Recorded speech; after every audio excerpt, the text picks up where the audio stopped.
Ang buhay ng isang Kristiyano is through speaking, speaking, speaking, declaring, declaring, declaring, and meditating. Yan po ang buhay ng isang Kristiyano. Si Jesus nag-heal ng maraming tao through speaking. Kung hindi ka magsasalita, paano ma-heal yan? Di ba? Hindi mo palalayasin ng Satanas at hindi ka nagsalita. Paano lalayasin sa Satanas? So speaking is very, very important. And faith, pagsasabing faith comes by hearing, and hearing, and hearing by the Word of God. Without faith, you cannot please God. Without faith, you cannot experience all these blessings. And faith comes by hearing. Paano mo maririnig ang Word ni God kung hindi mo muna sasabihin? Are you ready? Are you ready for spiritual revival? For healing miracles in your life?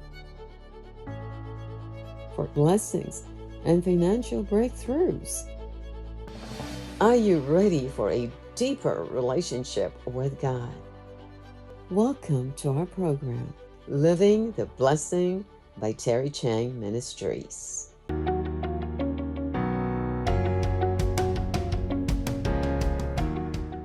Yung take it by force, yung talagang sabi nila, pag ang Holy Spirit, in-impart nila, ni-release nila, whatever, kailangan talaga sunggaban mo, talagang kukunin mo ang Holy Spirit. Talagang i-desire mo siya, i-desire mo yung lahat ng mga gifts.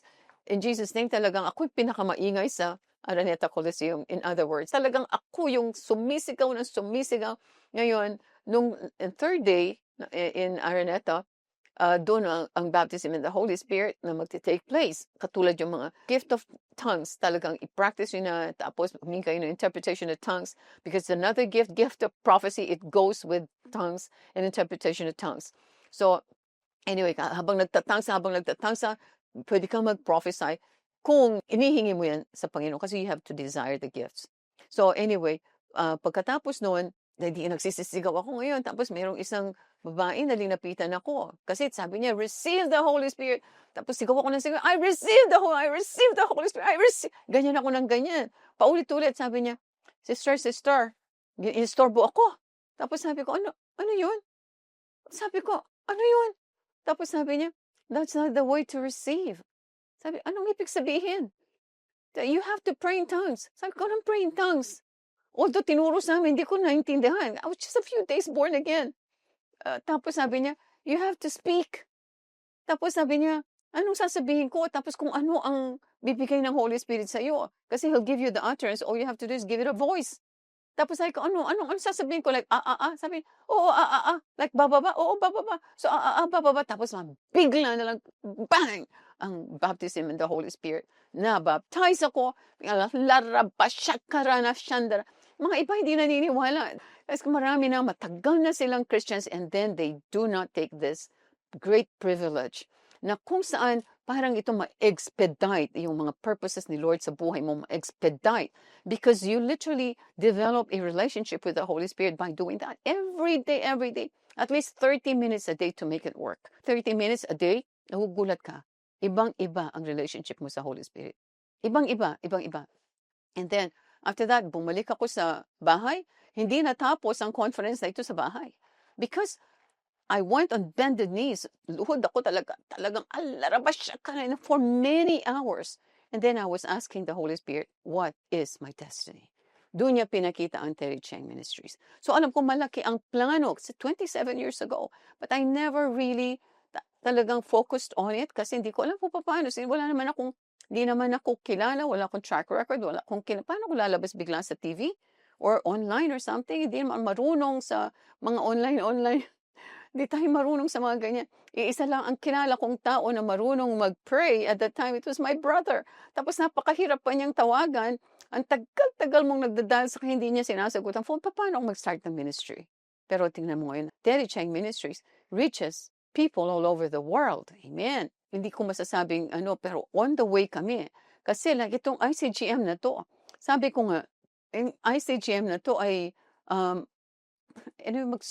magsusuportahan tayo. Like kanina talagang na-appreciate ko si Sister Daisy kasi number 1 sharer siya. Alam niyo kung gaano movement ng algorithm ng social media kung sinishare niyo itong mga videos natin. Anyway, mamaya ko papaliwanag yun. In the meantime, gusto ko muna pong pasalamatan. Ito, nasa introduction pa rin tayo hanggang ngayon. itong monthly donors, itong mga donors po natin. I want to take this opportunity to thank all of you. Diyos ko, hindi ko po alam.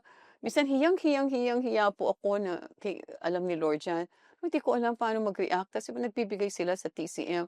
Nagbibigay sila ng offerings sa TCM. So all I can do is really pray na ibalik sa inyo, siksik, liglig, umaapaw.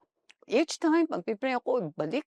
Pinag-pray ko talaga araw-araw ang ating mga partners and friends, pati yung mga nagpapadala ng prayer requests, mga supporters natin, mga pastors na nagsusupport sa atin, lalo-lalo na po yung mga staff natin kasi talagang pagod na pagod sila sa pagtatrabaho dito sa TCM.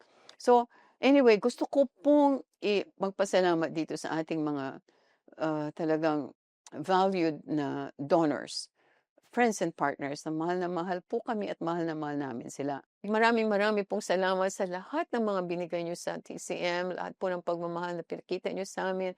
Talagang hindi po namin alam paano, talagang ang magagawa lang po talaga namin is talagang pag-pray kayo at kung meron po kayong mga problema, don't hesitate to contact us kasi nandito po kami para mag-pray.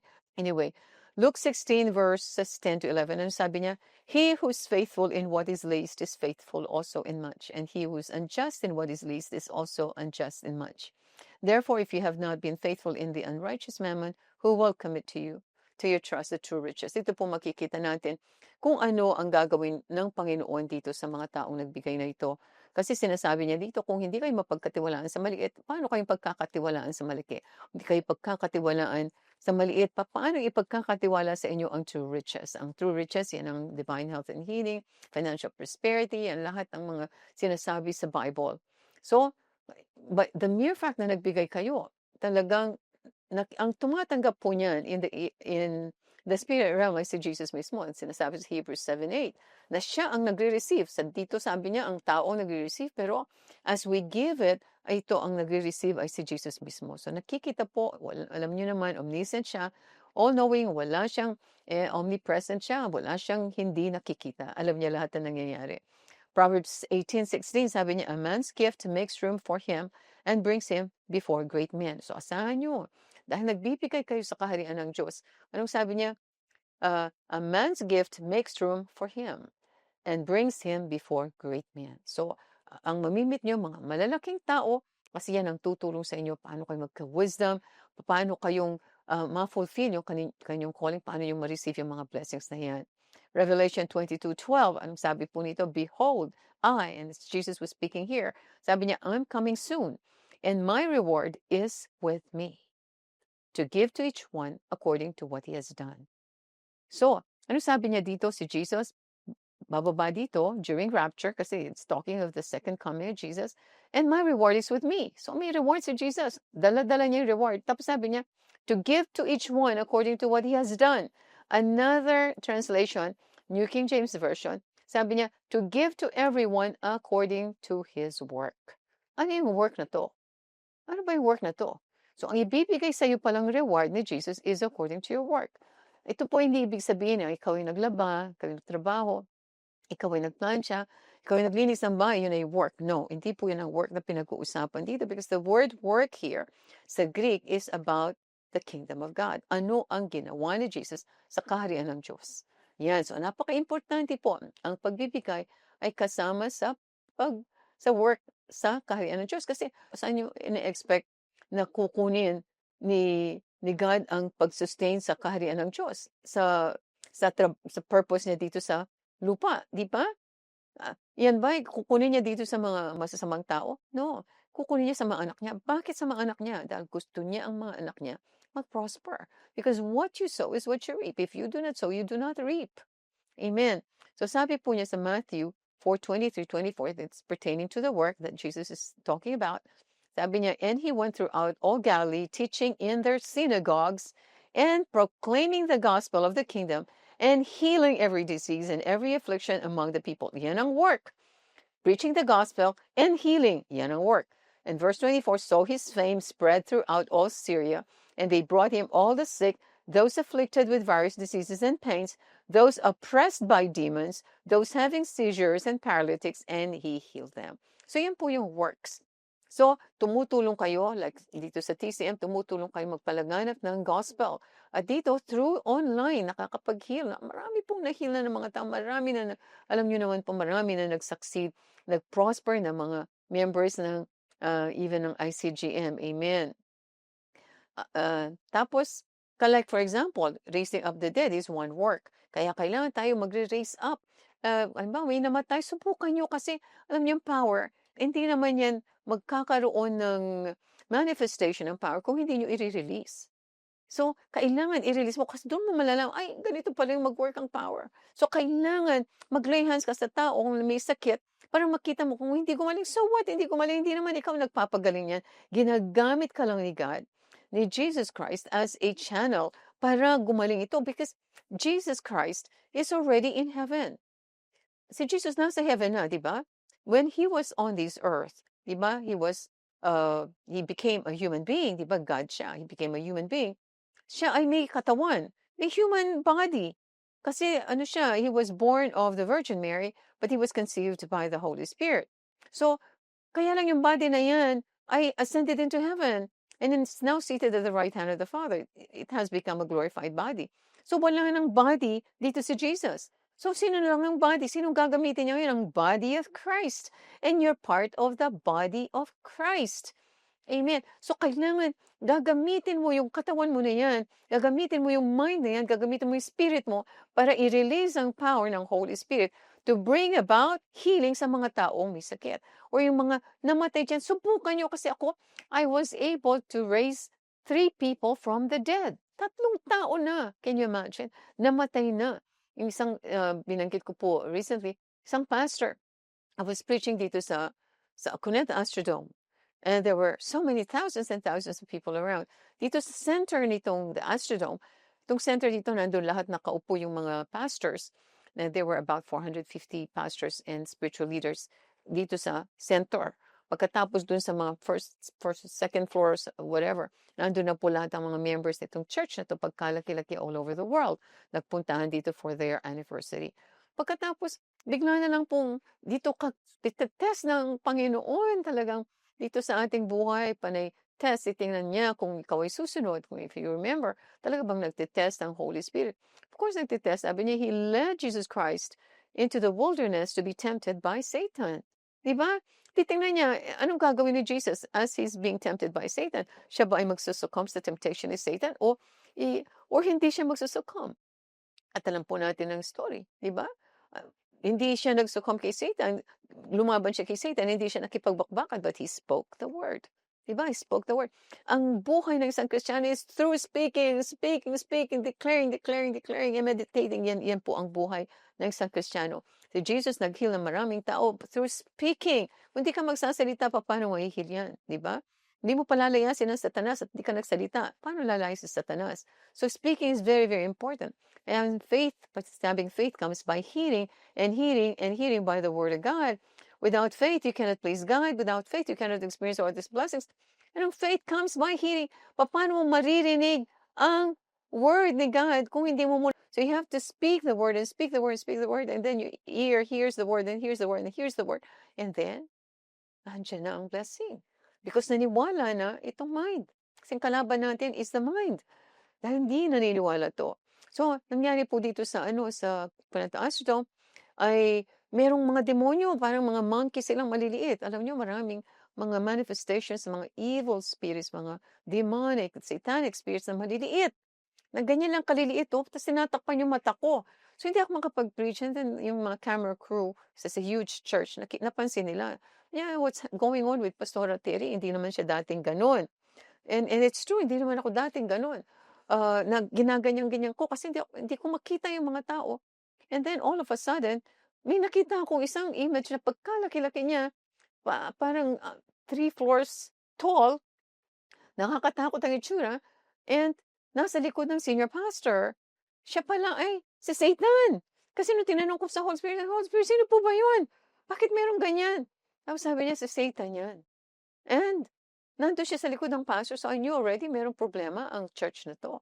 So anyway, biglang namatay isang pastor na nasa in front of me. Nandun kasi nasa stage ako, nasa baba. Sigawan, hiyawan yung mga tao. Tapos itong namatay ang pastor. Naku, sabi ko, "Ano ba naman itong ano ko 'to, pinadala ko dito ni Lord tapos nandito yung mga demonyo, nandito si Satan, tapos nandito namatay yung pastor. Papaano ba ako makakapag-preach dito?" I was really going into a panic. And all of a sudden, sabi ni Lord, I heard the Holy Spirit speak to me kasi ano bang gagawin mo kapag ikaw ay nagpa-panic na ganyan? Kung nagpa-panic ka, hindi ka maririnig, hindi ka tutulungan ng Holy Spirit kasi you have to be at peace. Kailangan you have to be at peace. You cannot be in fear. Kapag takot ka, hindi makakapag-operate ang Holy Spirit sa'yo. So, kailangan ako ay nag-pray muna, Holy Spirit, hindi ko po alam kung ano na nangyari in this auditorium. Help me to settle it. Use me. Pagkatapos, biglang, sabi ni Holy Spirit sa akin, narinig ko na kasi nasa ano na ako, nasa territory niya ako. Hindi ako natatakot, di ako na ano na dun sa mga sinasabi ng mga tao na sigaw na sila dahil namatay yung pastor. Mamaya, sabi ng Holy Spirit, raise him to life. Raise him back to life. Napaganyan ako, medyo nag-ano ako dahil, kung hindi kunwari nabuhay itong pastor, ako magsisisi ng buong congregation ito, ang dami, thousands and thousands of people.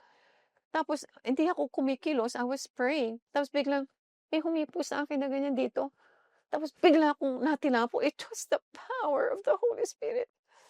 It was the power and the anointing of the Holy Spirit kasi power is already on the inside of me. Yung anointing is, nirelease ng Holy Spirit sa akin yung anointing para alam ko kung saan ko gagamitin yun. It is to bring back that dead pastor to life. So bigla akong, by the authority of God's word, in the name of Jesus, I command the spirit of this pastor to return to his body in Jesus' name. Tapos pinag-pray ko. Nagbigay pa ako ng offering ngayon. Bakit? Nag-sow ako. Kailangan ko mag-sow. Lagi kong naiisip yung mag-sow ng mag-sow. Kasi nakikita ko mga patriarchs natin in the Old Testament. Wala silang ginawang mag-sow sila talaga. Tapos ako nag-sow. Sabi ko, sabi ko sa congregation, nag-sow ako para sa life na ibabalik ni God para kay pastor. Tapos it was like probably 3,000, 5,000, I can't remember anymore. So binigay ko yung pera na yun para itanim ko. At alam ko, pag ako yung nagtanim, magkakaani, di ba? And then, he was brought out of the Astrodome sa stretcher, tapos naka-cover ang buong katawan, yung talagang patay. So, wala akong pakialam. Kasi ako, dineliver ko ang message ng Holy Spirit to pray for him, to command the Spirit to return, and then, that, as far as I'm concerned, tapos na yung responsibility ko. And now, it is the responsibility of God para ibalik niya yun sa pagkabuhay, di ba? Hindi ko na responsibility. Kung namatay, wala akong magagawa. Ako naman ay sumusunod lang sa kanya. After 1 hour, I already finished my message. At nagkakainan kami sa likod ng Astrodome, sa backstage, di ba? Usually, merong kainan dyan after a big event. Pagkatapos lahat ng mga pastors nagpunta, especially the senior pastor, sabi ng senior pastor, Terry, sabi niya gano'n, Pastora Terry, maraming salamat sa prayer mo. Kasi yung pastor na namatay, nabuhay muli. It took him 1 hour. Dinala yan sa hospital, tapos he was pronounced dead on arrival. Tapos kinuha na ng MRI or CT scan or something sa brain at nakita nila sumabog yung, na-rupture yung kanyang main artery dito. Tapos nagkalat ang dugo, hemorrhage, severe hemorrhage. Walang chance na mabuhay yun. Dinadala na siya sa morgue. Kaya usually, sabi nila, mag-stay ng 1 hour. Tapos when they are about to move him para dalhin na sa morgue, biglang umupo. Biglang umupo. Tapos this is one of the biggest testimonies na sinishare niya kung saan-saan na ako daw ang ginamit ni Lord para gumaling siya, para mabuhay siyang muli. I mean, kung hindi, kasi ang power ng Holy Spirit, hindi marirelease kung hindi mo i-release. And how do you release it? By words. Diba? Kailangan magsalita ka. Kailangan sabihin mo kung ano yun. Hindi ka pwedeng, kasi kailangan marinig. Kailangan marinig ng mga demonyo na yan. Kung ano yung sinasabi mo. Mamaya hindi naririnig nila. Although spirit being sila, I'm sure naririnig. Parang, you use your authority. Paano mo bang ginagamit ang authority? Hindi pa, halimbawa, itong general na to, susugod dito sa kalaban, sasabihin niya, okay, let's go. Palagay mo ba susunod yung mga tao? Hindi, let's go! Susunod ngayon yung mga tao. Use your authority. Amen. Saan na po tayo nakarating? Okay, Romans 1:16, sabi niya, for I am not ashamed of the gospel, because it is the power of God that brings salvation to everyone who believes. So anong power? Saan kagaling ang power na yan? Sa gospel. That's why you have to preach the word. Kailangan mong magsalita. I-preach mo kung anong ginawa ni Jesus on the cross. Kaya, itong power na to, ano ba naman yung magpipreach ako sa mga tao, pagkatapos wala namang action. Diba? Yung action, yung command mo, yung spirito niya na bumalik, that's action. Command mo ang sakit na lumayas, yan ang action. Command mo ang pera na dumating para pambayad itong mga utang na to, yan ang action. Kung walang action, paano yung re-release yung power? Diba? Nag-preach ka nga ng gospel, ito yung ginawa ni Jesus on the cross, and then, how do you release the power? By speaking it. Kukommand mo.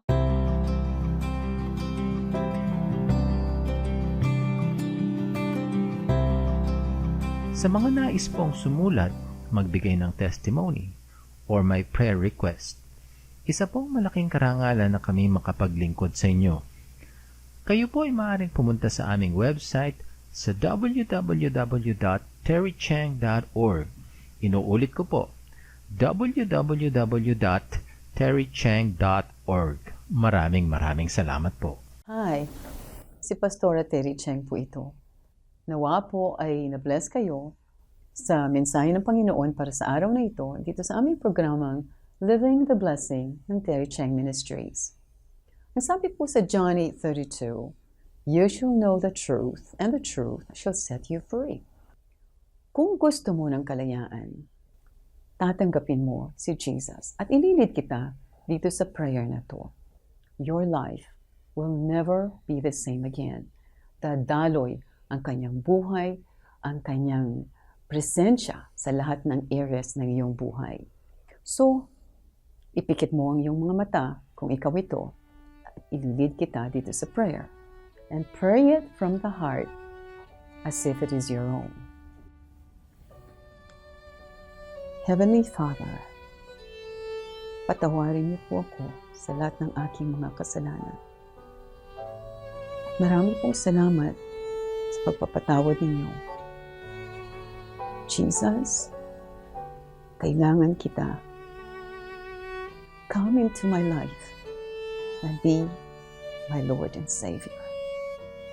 Holy Spirit, change me, mold me, transform me into that person that you designed and created to be. Amen. Ayan, born again Christian ka na. Congratulations. Tandaan niyo po, mahal ko kayo at mahal kayo ng Panginoon. God bless you.